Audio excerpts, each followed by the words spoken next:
Selamat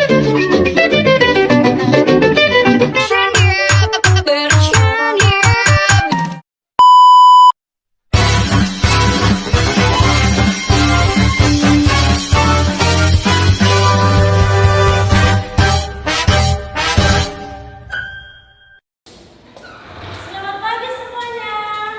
Pagi, Bu. Bagaimana kabarnya hari ini? Sehat, Bu. Nah, sebelum kita mulai pembelajaran, tolong pimpin doa. Winda.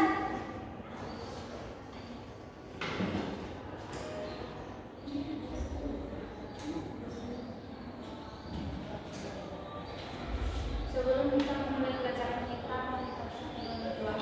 Doa dalam hati masing-masing. Doa dimulai.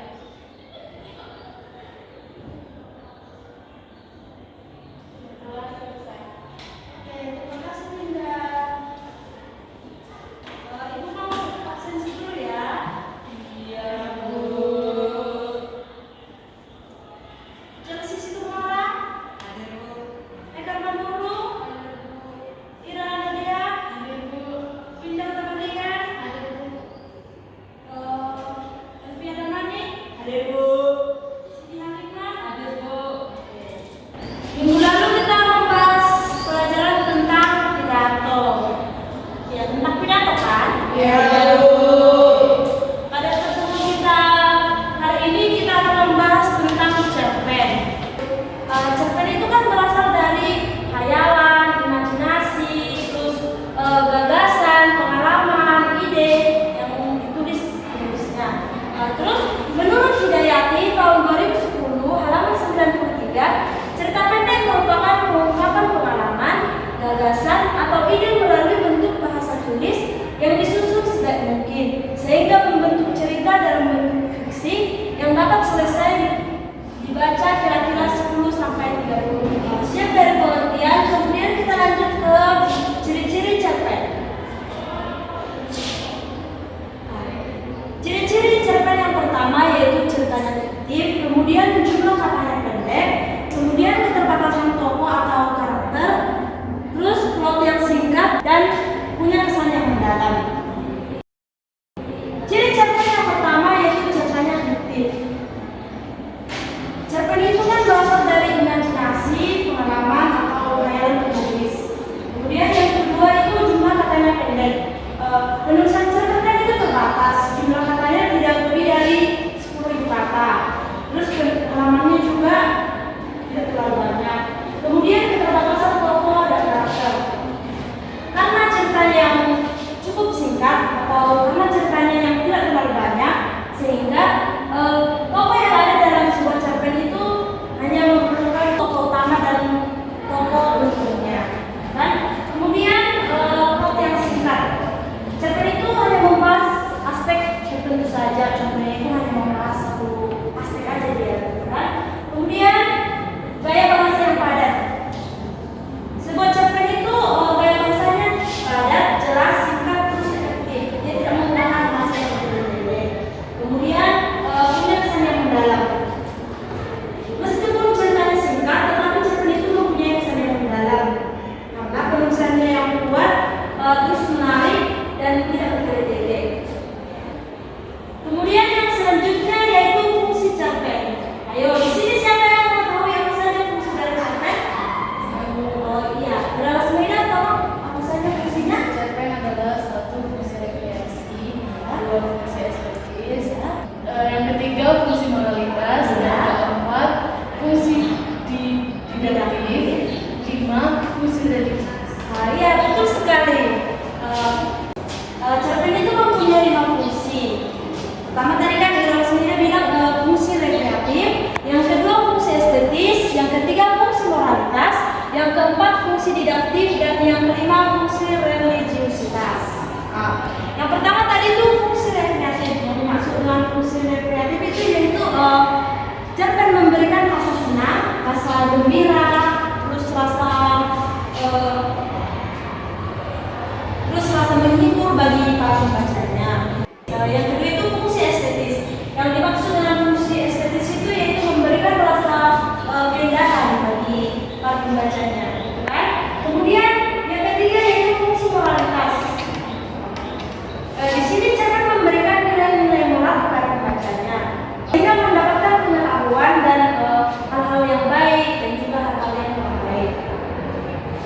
keempat itu fungsi didaktif.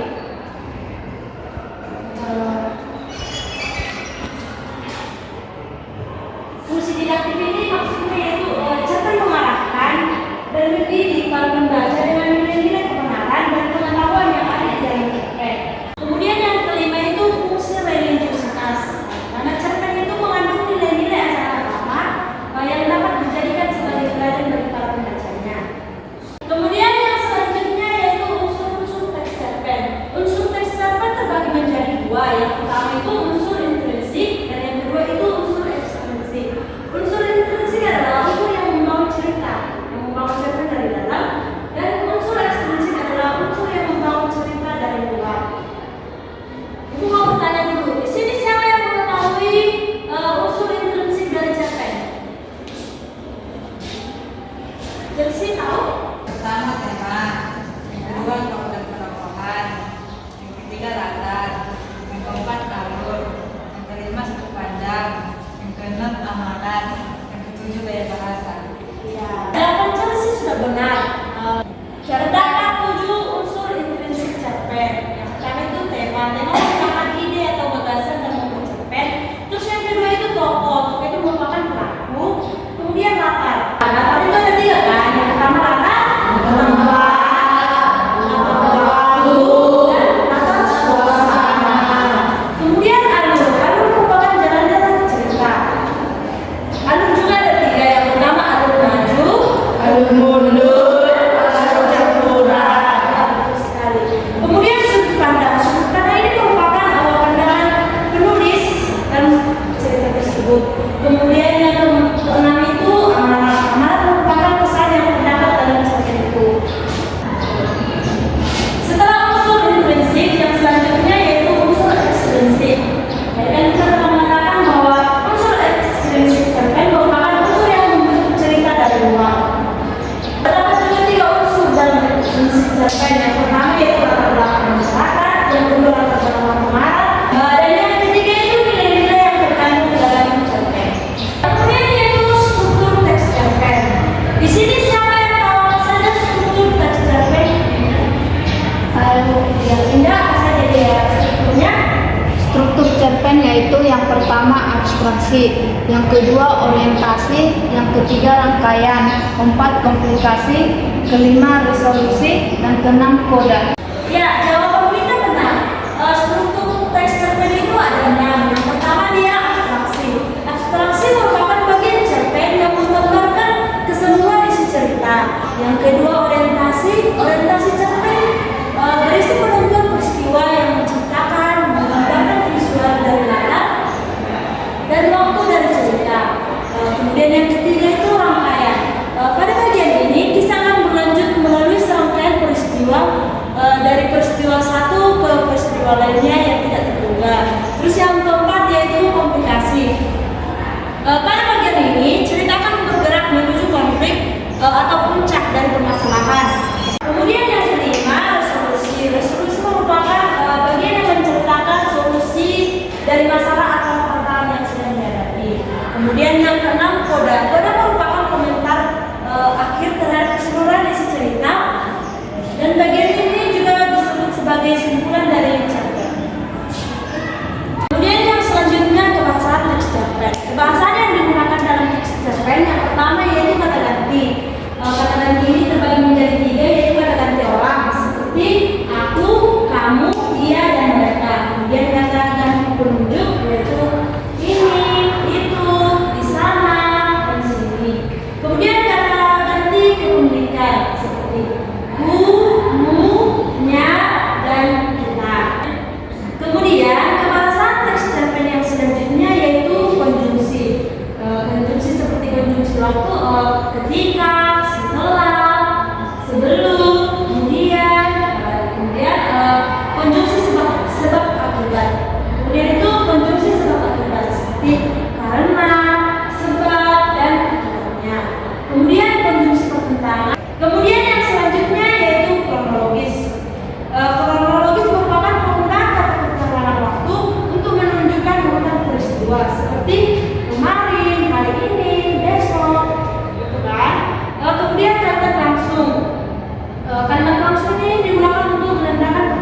dalam cerpen.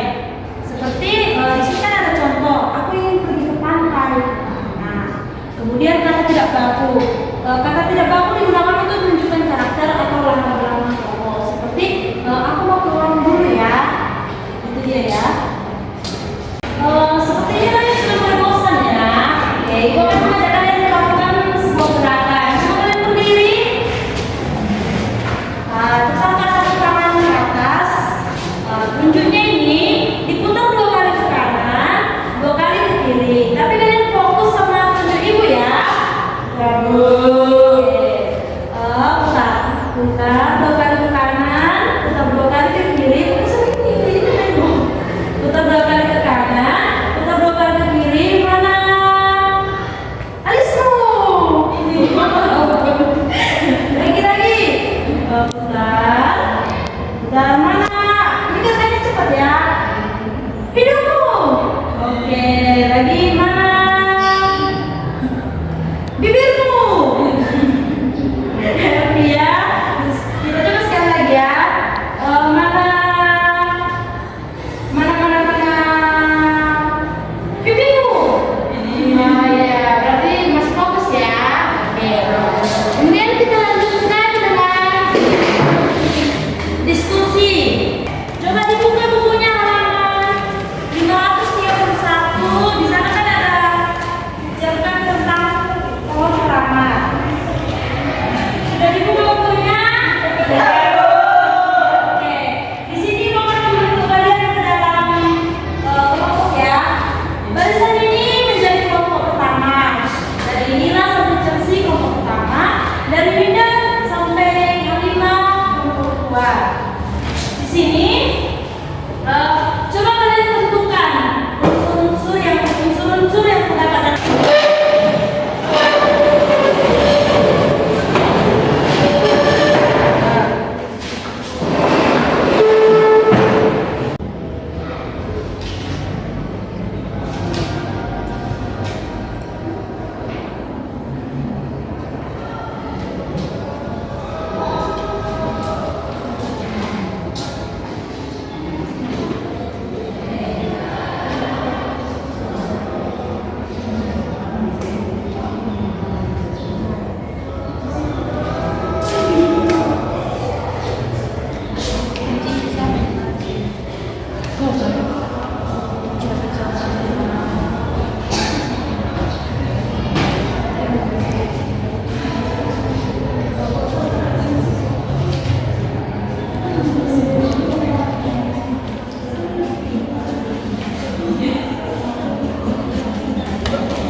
Sudah siap?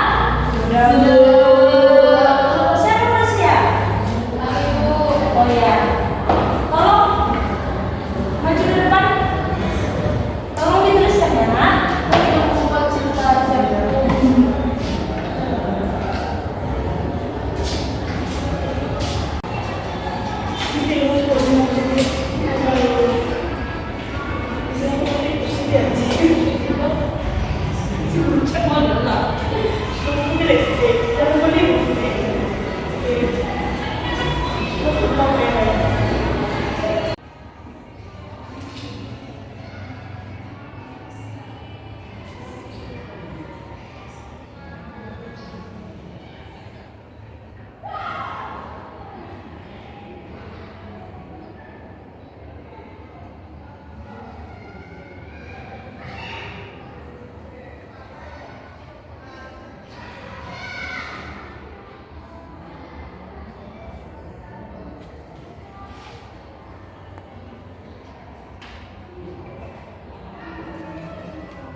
Kami sudah siap.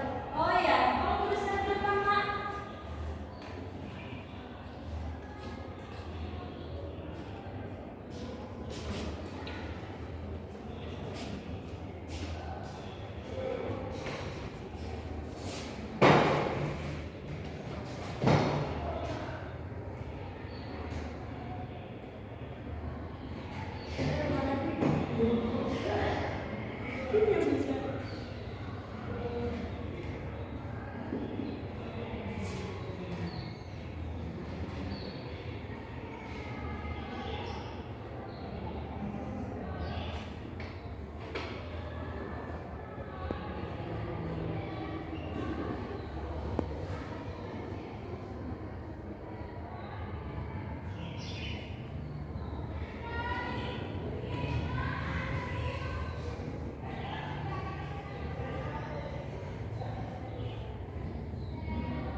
yang mengangkat tema budaya dan tradisi masyarakat. Cerpen Pohon Keramat terinspirasi dari kepercayaan masyarakat terhadap pohon keramat yang dianggap memiliki kekuatan mistis. Kedua, nilai-nilai yang terkandung. Yang pertama, nilai budaya, menghormati kepercayaan masyarakat dan menjaga kelestarian alam. Yang kedua, nilai moral, janganlah sombong dan keras kepala serta selalu hormati orang tua dan orang bijak. Oke, terima kasih Winda. Tolong berikan tepuk tangan. Untuk kelompok 1, Okta tolong bacakan hasil diskusi kalian. Unsur intrinsik cerpen. Tema kepercayaan penduduk yang terkikis oleh moderasi. Tokoh Mbah Jaya Sakti, pemberani dan tidak mementingkan dirinya sendiri. Latar belakang tempat kampung Gunung Geser, kaki gunung, rumah kakek dan sawah. Alur campuran atau maju dan mundur. Sudut pandang pertama, aku. Amanat, kita tidak boleh menyekutukan Allah atau percaya dengan hal-hal yang berbau mistis. Kita juga harus menjaga dan melestarikan alam sehingga alam mau bersahabat dengan kita. Sudah, Bu? Oke, terima kasih.